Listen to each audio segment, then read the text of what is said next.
I'm personal injury attorney Neil Shouse. I represent victims and victims' families regarding injuries from swimming pool accidents.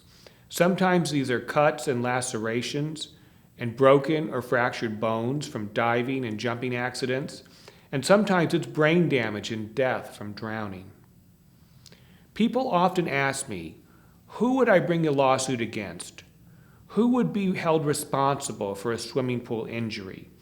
And really, there are three main parties that we look to for liability.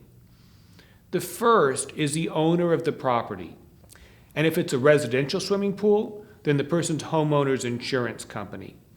A property owner can be especially liable if there was a dangerous condition to the swimming pool that the owner failed to correct and failed to warn people about.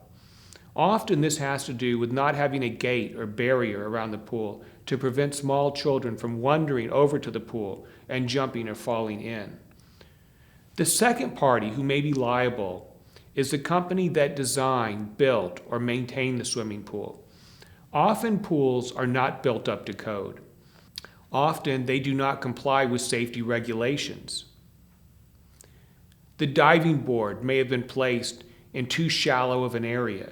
The pavement around the pool may not have been made of slip-resistant material, or the pool may not have had an anti-entrapment drain cover. I have seen horrific cases where a young lady with long hair gets her hair caught in the suction of the drain at the bottom of the pool and drowns to death.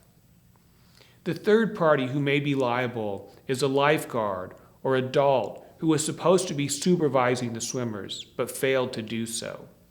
I have found that the vast majority of swimming pool accidents are situations that could have been avoided and that should have been avoided, but inattention to common sense safety led to a serious injury or tragic death.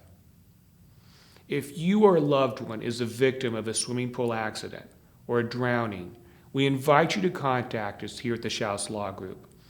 We can help you to seek compensation and to seek justice.